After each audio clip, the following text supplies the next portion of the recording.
One of the most popular foods in the world is the hamburger. If most people think of American foods, it's probably the first thing that comes to mind. Hamburgers are pretty simple in what they're composed of and how they're prepared, but they've developed an enormous amount of variation. But where did this popular food originally come from, and how did it manage to spread around the world?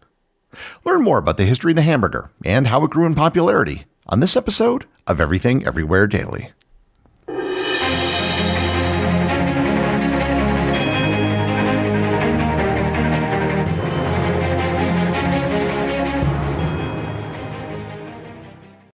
This episode is sponsored by newspapers.com.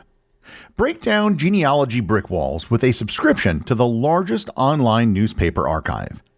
Did you know that newspapers.com has over 1 billion pages of digitized newspapers going back to the year 1690? Their growing collection includes papers from the United States, United Kingdom, Canada, Australia, and more.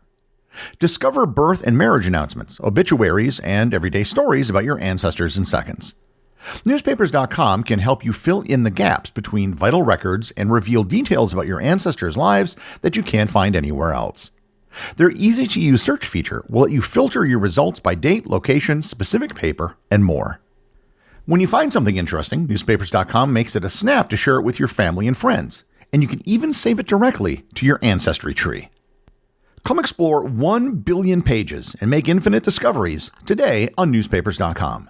Use promo code EverythingEverywhere for a 20% discount on your subscription.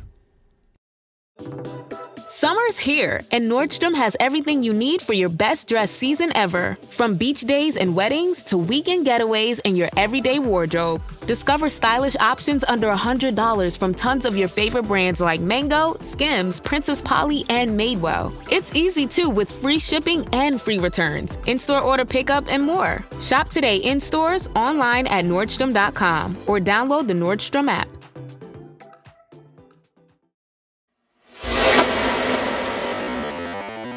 The hamburger is one of the most iconic and globally recognized foods in the world today. But its history is a tale of migration, innovation, and culinary evolution. The modern hamburger, defined as a ground beef patty served inside a sliced bread bun, is the result of centuries of cultural exchange and shifting food habits. Beef and bread have been around forever. I've previously done episodes on bread and the aurochs, the ancient ancestor of modern cattle. And if you recall, both of these go way back before written history. While the base ingredients are simple and ancient, there's actually quite a bit more to it. A hamburger isn't just a beef sandwich, and here I'll refer you to my episode on the history of sandwiches. A hamburger specifically involves ground beef. The concept of consuming minced or ground meat dates back thousands of years. Before mechanical grinding, people had to tenderize tough cuts of meat by hand chopping or mincing it with knives. This labor-intensive process was typically reserved for creating dishes from scraps or making the most of less desirable cuts that couldn't be roasted or grilled successfully.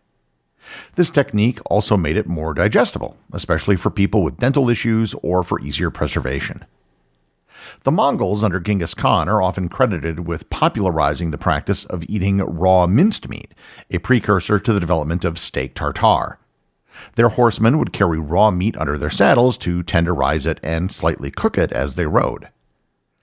That being said, what we think of as minced or ground beef wasn't really that popular until the 19th century. You could easily cube meat into chunks for a stew, but the fine level of cutting and grinding necessary to make what we would call ground beef usually wasn't worth the effort. The real transformation came during the Industrial Revolution when mechanical meat grinders were invented. These hand-cranked devices revolutionized home cooking by making ground meat preparation fast and consistent. Suddenly, families could take advantage of cheaper cuts of meat, like chuck, round, or plate meat, and transform them into something tender and flavorful. Grinding meat accomplishes several things simultaneously. It breaks down tough muscle fibers that would otherwise require long, slow cooking. It distributes fat throughout the mixture more evenly, creating better flavor and moisture, and it also allows seasoning to penetrate more thoroughly than they could with whole cuts. There is also a downside to this. With a large cut of meat, you usually only have to worry about contamination and spoilage on the surface. and this is why you can cook a steak rare on the inside so long as the outside is cooked. With ground beef, the surface area expands exponentially, and the area where things like E. coli could grow is much, much larger. And this is why you have to cook ground beef more thoroughly than you do steak. And just as an aside, sausages, which also have been around for a very long time, were mostly made with meat scraps, not ground meat like it is today. The commercial meat industry quickly recognized ground beef's potential. By the late 1800s, butchers were grinding meat in shops, and this coincided perfectly with America's growing urban population, which needed convenient, affordable protein sources. Ground beef required less skill to cook than roasts or steaks, making it ideal for busy working families. However, the direct ancestor of the hamburger came from the city of Hamburg, Germany. Despite the name, Hamburg was not the location where the hamburger was invented. However, it was the place that developed the Hamburg steak. The Hamburg steak was a large beef patty that was served as a meal. Think of it more as a flat meatloaf than a modern hamburger patty. It often contained onion, peppers, and other seasonings and vegetables, and it's very similar to what you might call a Salisbury steak. There's a similar German dish that's still made in Germany today known as frikadelle, which is sort of a meat cookie. By the 18th century, Hamburg steak had become sufficiently established that it was recognized as a distinct regional specialty. When Germans began emigrating to the United States in large numbers during the 19th century, they brought this culinary knowledge with them. However, they had to adapt their techniques to American ingredients, cooking methods, and cultural preferences. The 1844 edition of the Boston Cooking School Cookbook references Hamburg steak. By the mid-1800s, it appeared on American menus, often listed as Hamburg-style beef or Hamburg steak. And these were typically served without bread, sometimes with gravy and onions, and aimed at German-American clientele. The jump from the Hamburg steak to the hamburger isn't exactly clear, and there are many competing claims to the invention of the hamburger. What is clear is that the modern hamburger was developed in the United States, not in Hamburg, although Hamburg steak obviously played a role. The first claim is that Louis Lassen, a Danish immigrant in New Haven, Connecticut, invented the hamburger. According to the Library of Congress, in 1900, Lassen served ground beef between two slices of bread at his small lunch wagon, Louis's Lunch, to accommodate a hurried customer. Claim number 2 is that Charlie Nagreen of Seymour, Wisconsin, is said to have flattened a meatball and served it between two slices of bread at a county fair in 1885 to make it easier to eat while walking. And this story places the origin of the hamburger less than 20 miles from where I'm recording this episode. The third claim holds that Frank and Charles Menches of Ohio allegedly sold a beef sandwich at the 1885 Erie County Fair in Hamburg, New York, and named the sandwich after the town. The third claim is that Oscar Weber Bilby of Tulsa, Oklahoma, reportedly served the first true hamburger on a yeast bun in 1891, setting it apart from the sandwich bread versions. And another claim, and the earliest documented mention, came from a Texas newspaper in 1894. It said, quote, "Hamburger steak sandwiches every day of the week at Barney's Saloon in Moulton," end quote. We don't know which of these claims is true. But the thing is, more than one of them, or maybe even all of them, might be true. Putting a small Hamburg steak between bread isn't rocket science, and it would be one of many things which was invented independently in different places around the same time. The hamburger's popularity grew steadily in the early 20th century. By the 1920s, it had become a standard fare at fairs, diners, and lunch counters. It was inexpensive, satisfying, and relatively easy to prepare. The hamburger bun deserves special attention because it's actually a marvel of food engineering and most people take it for granted. Early hamburgers were served between slices of regular bread, which created immediate problems. The bread would become soggy from meat juices, fall apart when handled, and didn't provide the right texture. The solution emerged gradually throughout the early 1900s.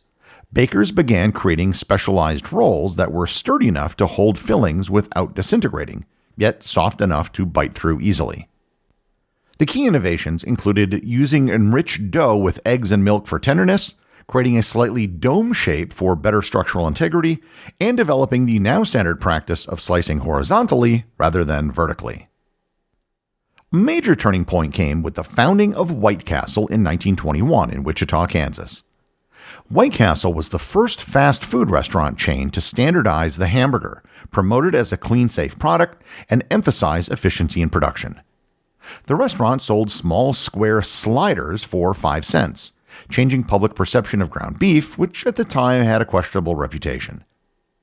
White Castle and sliders are still around today, and if you've never eaten at a White Castle, the best way I can describe a slider is using the old adage that quantity has a quality all its own. Cheese wasn't a part of the original hamburger concept, but its addition represents a fascinating example of American culinary innovation. The cheeseburger appears to have been invented in the 1920s or 1930s, with multiple claims from different establishments. The choice of cheese was crucial. Early cheeseburgers used American cheese, which was actually perfect for this application, not because of its flavor, but because of its melting properties. American cheese is a processed cheese made from a blend of milk, milk fats, solids, and emulsifiers. American cheese melts at a lower temperature than most natural cheeses and creates the smooth, creamy texture that adheres well to the meat patty. And this wasn't accidental. Processed cheese was developed specifically to have this consistent melting characteristic. Ketchup and mustard weren't originally hamburger condiments, but were borrowed from other American food traditions. Ketchup's sweetness and acidity complemented the meat's savory richness, while mustard's sharpness provided flavor punctuation. Mayonnaise entered hamburger culture later, often through regional variations. Its richness adds another layer of fat that some palates crave, and it serves as an excellent moisture barrier when spread on the bun. The period after World War II was a perfect storm of social, economic, and technological changes that all converged to make hamburgers not just popular, but essential to how people lived their daily lives. One of the reasons for the explosion in popularity in hamburgers was McDonald's. McDonald's didn't just serve hamburgers. They reimagined the entire process of hamburger preparation using assembly line principles borrowed from manufacturing. Each worker had a specific task. Ingredients were pre-measured and standardized, and the cooking process was timed to the second. And this wasn't just efficiency for its own sake. It solved the fundamental problem of how to serve consistent, affordable food to large numbers of people quickly. The story of McDonald's will be its own future episode. The franchise model that emerged from this systemization was key to the hamburger's global expansion. Franchising meant a successful hamburger operation could be replicated anywhere with the same equipment, procedures, and even architectural design. This allowed rapid expansion across the United States first and then internationally, because investors could buy into a proven system rather than having to develop their own restaurant concepts. Soon, other chain hamburger restaurants exploded at both the regional and national levels, both in the United States and around the world. In the course of my travels, I've had many hamburgers in many countries and many states. And you can find different variations on hamburgers in different places. In Australia, you can find beetroot and fried eggs on hamburgers. The first time I ever had an egg on a burger was in Australia, and I really liked it. The beetroot, not so much. In Minneapolis, you can find some places that serve the Juicy Lucy, which are two patties with cheese between them that are crimped together. The cheese then melts inside, making it extremely hazardous to bite into when it's hot. My home state of Wisconsin is home to the Butterburger, which is a burger with a big slab of butter on it. There are many other variants, including the Hula Burger, the Olive Burger, the Onion Burger, and a host of others that I'm probably not even aware of. In my travels, I've had some pretty awful hamburgers, which is surprising considering how easy they are to make. But one of the best places is actually Japan. They have a burger chain there known as Moss Burger, which stands for Mountain Ocean Sun. They take their hamburgers really seriously and make a great burger. From its late 19th and early 20th century origins, hamburgers have become globally ubiquitous. I don't think there's a place I've ever visited, at least not in a major city, where I could not find a hamburger if I tried. And it all started with a minced meat steak from a busy port in Germany. The executive producer of Everything Everywhere Daily is Charles Daniel. The associate producers are Austin Oken and Cameron Kiefer. Today's review comes from listener Search over on Spotify. They write, I hope you're happy now, Gary. Your relentless effort to educate us all has succeeded, and now I have no choice but to become a patron to feed my addiction to knowledge that only your episodes can satisfy. Well, thanks, Search. In the words of the great Hannibal Smith from the A-Team, I love it when a plan comes together. Remember, if you leave a review or send me a boostagram, you too can have it read on the show.